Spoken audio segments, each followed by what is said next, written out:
বিএনপির ৩১ দফা নিয়ে দিনাজপুর, ঠাকুরগাঁও এবং পঞ্চগড় জেলার কর্মশালায় লন্ডন থেকে ভার্চুয়ালি যুক্ত হয়ে বক্তব্য রাখছেন বিএনপির ভারপ্রাপ্ত চেয়ারম্যান তারেক রহমান। আমরা সরাসরি চলে যাচ্ছি তার বক্তব্যে। বান্ডেল থাকলে প্রতি সেনমানিতে টাকা বাঁচবে। বিকাশ সেনমানি বান্ডেল কিনে জিতুন প্রতি লেনদেনে। তো সেই সময়ের অনেকগুলো ঘটনা আমার চোখের সামনে ভেসে উঠছিল। একটা স্মৃতি, একটা মানে একটা স্মৃতি, যেই স্মৃতিটি মনে হলে ভালো লাগে, এরকম অনেকগুলো স্মৃতি। এখন নেতৃবৃন্দ, আজকে যে আমরা এখানে বসেছি, আমরা এখানে আলোচনা করছি, আমরা সারাদিন আপনারা সকালবেলা এসছেন, আপনারা 3টি অনুষ্ঠানে যে নেতাকর্মীরা আপনারা এসছেন, আপনারা যখন প্রত্যেকটি কাউন্টার থেকে যার যার কার্ডগুলো নিচ্ছিলেন, এই যেই কার্ডটা আপনারা গলায় দিয়েছেন, এই কার্ডটা নিচ্ছিলেন, সেই ভিডিওগুলো আমাকে পাঠিয়েছে, আমি দেখছিলাম সেই ভিডিওগুলো। দেখে আমি ভিডিওগুলোতে একটা জিনিস দেখে, মানে যেই উৎসাহ নিয়ে আমার নেতাকর্মীরা যার যার নিজের কার্ডটি বের করার চেষ্টা করছিলেন, নিচ্ছিলেন, ভিডিওটা দেখে আমার কাছে একটা অনুভূতি এসেছিল। সবগুলো প্রত্যেকটা অনুষ্ঠানে দেখি আমি যারা যায় ঢাকা থেকে, তাদের মধ্যে আমি বলে দিই যে ঠিক আছে, নেতাকর্মীরা এসছে, বসছে, সাথে থাকি, পাশে থাকি। সেই অনুভূতিটার জন্যই আমি বিশেষ করে বলি, যারা দপ্তর থেকে বিশেষ করে যায় এই অনুষ্ঠানগুলোতে, তাদেরকে বলে আমাকে পাঠাবা ছবি, ভিডিওগুলো। এখন সহকর্মীবৃন্দ, আপনারা এই যে এসছেন, সারাদিন এখানে পরিশ্রম করেছেন, এই যে সকালবেলায় হয়তো ভোর 6টার সময় উঠে ফজরের নামাজ পড়ে আপনারা রওনা দিয়েছেন, আসতে সময় লেগেছে, আসতে শারীরিক কষ্ট হয়েছে, আপনি বাসের ভাড়া দিয়েছেন, নাহলে সিএনজির ভাড়া দিয়েছেন, নাহলে রিক্সা ভাড়া দিয়েছেন, নিজের কষ্টর্জিত অর্থ ব্যয় করেই অনুষ্ঠানে এসেছেন, শুনেছেন।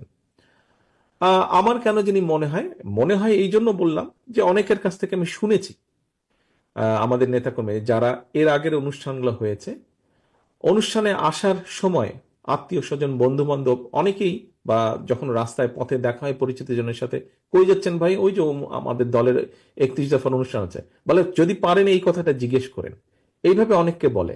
আমার ধারণা আপনাদেরও নিশ্চয়ই এরকম ঘটনা নিশ্চয়ই ঘটেছে, কেউ না কেউ আপনাদেরকে বলেছে ভাই সুযোগ পেলে এই কথাটা জিজ্ঞেস করবেন, তো বলেছে না নিশ্চয়ই।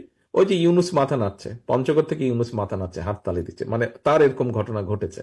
আচ্ছা, তো এখন সহকর্মীবৃন্দ, এই যে আপনাদেরকে মানুষ জিজ্ঞাসা করে, কেন মানুষ এই কথাটা জিজ্ঞেস করে, আমি মনে করি এই জন্য মানুষ জিজ্ঞেস করে, সে আপনাকে জানে, সে আপনাকে চেনে যে আপনি একজন বিএনপির নেতা, এবং আপনার মাধ্যমে সে তার কথাটা জানতে চাইছে, সে তার বার্তাটা পৌঁছে দিচ্ছে, এই জন্য চাইছে, কারণ সে দৃঢ়ভাবে বিশ্বাস করে যদি এই দেশের জন্য ভালো কিছু করা সম্ভব হয়, যদি করতে পারে, সেটা বিএনপি পারবে, আপনার দল পারবে।